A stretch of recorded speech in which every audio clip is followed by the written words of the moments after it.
अस्सलामु अलैकुम दोस्तों। क्या आप नबी पाक सल्लल्लाहु अलैहि वसल्लम से मोहब्बत करते हैं? अगर करते हैं तो क्या जानते हैं उनके बारे में? ज़रा मुझे बताइए कि कौन थे नबी पाक, कौन थे हज़रत मोहम्मद मुस्तफ़ा सल्लल्लाहु अलैहि वसल्लम? क्या जानते हैं आप उनके बारे में? सेम सवाल जब एक दिन मैंने खुद से पूछा तो बहुत अफसोस हुआ उस वक़्त मुझे कि हम ये दावा करते हैं कि हम उनसे मोहब्बत करते हैं, हम उनके उम्मती हैं, हम उनके उसके ग़ुलाम हैं, लेकिन उनके बारे में कुछ जानते ही नहीं हैं। इसलिए बहुत अफसोस हुआ और फिर मैंने बाज़ार से ये किताब लाई जिसका नाम अर्रहीकुल मख्तूम है। ये बहुत अच्छी किताब है। इसमें सीरत नबी पाक सल्लल्लाहु अलैहि वसल्लम की सीरत मुबारक लिखी हुई है। तो मैंने ये लाई और मैं पढ़ने लगा, लेकिन मैंने सोचा कि सिर्फ मैं ही नहीं बल्कि अक्सर लोग ऐसे ही है जो दावा तो करते हैं कि हम उनसे मोहब्बत करते हैं, हम उनके उम्मती हैं, ग़ुलाम हैं, लेकिन उनके बारे में कुछ जानते ही नहीं। इसलिए मैंने सोचा कि मैं भी पढ़ूंगा और आप सबको भी अपने साथ में पढ़ाऊंगा। इसलिए हम सब साथ में मिलकर पढ़ेंगे, रोज़ थोड़ा थोड़ा करके पढ़ेंगे। इंशाअल्लाह हम पूरी सीरत को पढ़ेंगे। आप वादा कीजिए कि आप भी मेरे साथ पूरी सीरत को पढ़ेंगे, सुनेंगे और इंशाअल्लाह याद रखने की कोशिश भी करें। सिर्फ याद पढ़ेंगे, सुनेंगे और याद ही नहीं रखेंगे, बल्कि इसको अपनी ज़िंदगी में अमली जामा पहनाने की भी पूरी कोशिश करेंगे। अगर आप पढ़ने के लिए तैयार है तो कमेंट्स में इंशाअल्लाह ज़रूर लिखिएगा। तो इस किताब में सबसे पहले सबक आता है। सबसे पहले जो आप सल्लल्लाहु अलैहि वसल्लम के पहले हालात थे वो बयान किए गए हैं। अरब कहाँ मौजूद है, उस वक़्त कौन कौन से कबीले थे, कौन से कबीले से आप सल्लल्लाहु अलैहि वसल्लम का नस्ल चला है, और उस वक़्त की सरदारी बयान की गई है। कौन कौन से सरदार थे, मतलब कौन सा कबीला था, ये सब बयान किया गया है। सबसे पहले कबाइल इस पे लिखे हैं। बहुत लंबा चौड़ा ये टॉपिक है। उतना मैंने एक बार पढ़ा ये टॉपिक, लेकिन मुझे कुछ समझ नहीं आया, कुछ याद नहीं रहा, इसलिए मैंने ये शॉर्ट करके लाया है। और आज के इस वीडियो में हम पढ़ेंगे अरब के महल वक़ू, यानी अरब का जियोग्राफिकल लोकेशन, और अरब कौमें पढ़ेंगे, और पढ़ेंगे अरब मुस्तारिबा यानी ये एक कबीला था जिस कबीले में आप सल्लल्लाहु अलैहि वसल्लम तशरीफ़ फरमा हुए हैं। ये 3 टॉपिक्स पढ़ेंगे हम आज।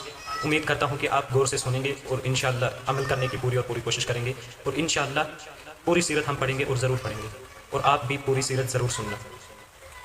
चलो शुरू करते हैं हम आज के टॉपिक। दोस्तों, सीरत नबी सल्लल्लाहु अलैहि वसल्लम को समझने के लिए इस दौर और उस ज़मीन के हालात को जानना इंतहाई ज़रूरी है जहाँ अल्लाह के आखिरी रसूल हज़रत मोहम्मद मुस्तफ़ा सल्लल्लाहु अलैहि वसल्लम की बाअसत हुई। किताब अर्रहीकुल मख्तूम की इस नई किस्त में हम अरब के जोग्राफिया, वहाँ आबाद पुरानी और नई अक़वाम और हज़रत इब्राहीम अलैहिस्सलाम से लेकर हमारे प्यारे नबी हज़रत मोहम्मद मुस्तफ़ा सल्लल्लाहु अलैहि वसल्लम तक के शजरा नस्ब का एक तफसीली मगर मुख्तसर जायज़ा लेंगे। सबसे पहले बात करते हैं अरब के महल वक़ू, जियोग्राफिकल पोजीशन की। अरब के लगवी माने हैं सहरा, दश्त या बेआब गया ज़मीन। जुग्राफियाई तौर पर जज़ीरा नुमा अरब के मगरिब में बहर अहमर, रेड सी और सहराए सीना है। मशरिक़ में खलीज अरब यानी अरबियन गल्फ़, जुनूब में बहर हिंद और शमाल में मुल्क शाम और इराक़ का कुछ हिस्सा है। इसका कुल रकबा तकरीबन 10 लाख से 13 लाख मुरब्बा मील है।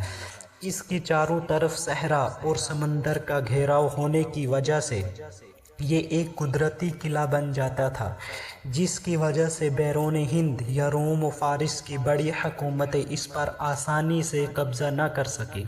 लेकिन दूसरी तरफ ये जगह इस ज़माने के 3 बड़े आज़मों एशिया, अफ्रीका और यूरोप के बिल्कुल मरकज़ में वाक़ई थी, जिसकी वजह से ये तिजारत और पैगाम इस्लाम को दुनिया में फैलाने के लिए सबसे बेहतरीन नुक्ता साबित हुई। अरब की अक़वाम और उनकी तक़सीम। अरब ट्राइब्स एंड लीनेज। मोरखीन ने अरब अक़वाम को नस्ल और तारीख़ के एतबार से 3 अहम हिस्सों में तक़सीम किया है। अरब अक़वाम की 3 बुनियादी इक़साम। नंबर 1, अरब बाइदह, वो कदीम तरीन अरब कबाइल जो मुकम्मल तौर पर नापैद हो चुके हैं। جیسے قوم عاد، سمود، تسم، جدیس اور عمالقہ۔ نمبر 2، عرب عاربہ، یہ قحطانی عرب کہلاتے ہیں جو یعرب بن یشعجب بن قحطان کی نسل سے ہیں۔ ان کا اصلی وطن یمن تھا۔ عرب مستعربہ، یہ عدنانی عرب کہلاتے ہیں جو حضرت ابراہیم علیہ السلام اور حضرت اسماعیل علیہ السلام کی نسل سے ہیں۔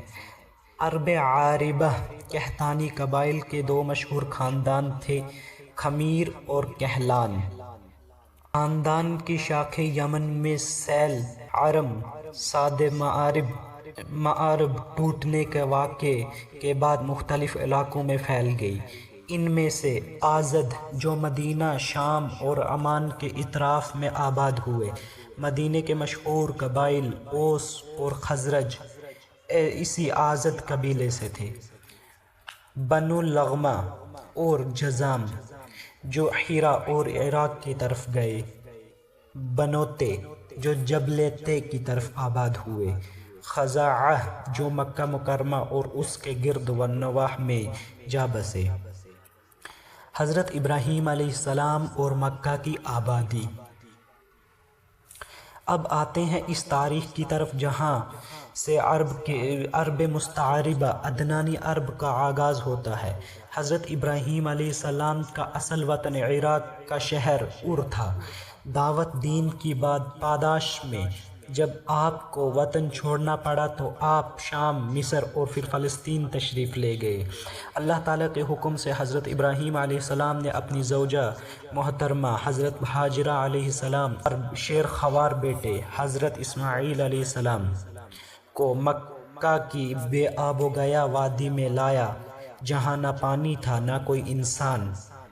جب حضرت ہاجرہ علیہ السلام نے پوچھا کہ کیا اللہ نے آپ کو یہ حکم دیا ہے، اور حضرت ابراہیم علیہ السلام نے فرمایا ہاں، تو انہوں نے کامل ایمان کے ساتھ فرمایا تب اللہ ہمیں ضائع نہیں کرے گا۔ اس کے بعد اللہ تعالیٰ نے اپنی قدرت سے چشمہ زمزم جاری فرمایا۔ جراحم قبیلہ جو وہاں سے گزر رہا تھا اس نے پانی کی موجودگی دیکھ کر حضرت ہاجرہ علیہ السلام سے اجازت لے کر وہاں سکونت اختیار کی۔ حضرت اسماعیل علیہ السلام نے جراحم قبیلے ہی میں پرورش پائی، ان کی عربی زبان سیکھی اور انہی کی ایک خاتون سے شادی کی۔ اسی وجہ سے اس نسل کو عرب مستعربہ، عربی زبان سیکھنے والے عرب کہا جاتا ہے۔ اسی دوران حضرت ابراہیم علیہ السلام اور حضرت اسماعیل علیہ السلام نے مل کر خانہ کعبہ کی تعمیر نو کی اور لوگوں میں حج کی منادی فرمائی، یعنی اعلان فرمایا۔ قریش کا عروج اور نسب نبی صلی اللہ علیہ وسلم۔ حضرت اسماعیل علیہ السلام کی اولاد میں سے آگے چل کر عدنان پیدا ہوئے جن کی نسل سے تمام عدنانی عرب چلے۔ عدنان کی نسل میں فہر بن مالک ہوئے جن کا لقب قریش تھا اور انہی کی طرف نسبت سے پورا قبیلہ قریش کہلایا۔ رسول اللہ صلی اللہ علیہ وسلم کا مقدس شجرہ نسب 3 حصوں میں۔ پہلا حصہ جس پر تمام محدثین متفق ہیں، محمد صلی اللہ علیہ وسلم بن عبداللہ بن عبد المطلب بن ہاشم بن عبد المناف بن قصی بن کلاب بن مرہ بن کعاب بن لوی بن غالب بن فہر قریش بن مالک بن نضر بن کنانہ بن خزیمہ بن مدرکہ بن الیاس بن مزر بن نزار بن معد بن عدنان۔ دوسرا حصہ عدنان سے اوپر حضرت ابراہیم علیہ السلام تک، جس میں ناموں کی تعداد میں کچھ اختلاف ہے لیکن نسبت طے شدہ ہے۔ تیسرا حصہ حضرت ابراہیم علیہ السلام سے حضرت آدم علیہ السلام تک۔ اللہ تعالیٰ نے ہمارے نبی کریم صلی اللہ علیہ وسلم کو عرب کے سب سے معزز، پاکیزہ اور عالی نسب خاندان یعنی قریش کے بنو ہاشم میں پیدا فرمایا۔